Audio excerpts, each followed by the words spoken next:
Sometimes the world doesn't make any sense. We question a lot of things and wonder why life feels difficult even though we did our best. It is sad when someone can't see our truth, take everything personally, and make it about them. We feel like somehow unworthy of love. We feel slowly disappear into nothingness. The universe will remove people that doesn't belong in our life anymore just because we live in a different vibration.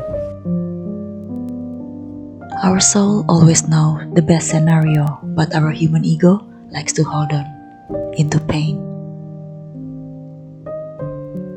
Life's greatest lesson is always about letting go our old pattern so that we can create space for something new. Don't let anything makes you questioning your greatness and your worth.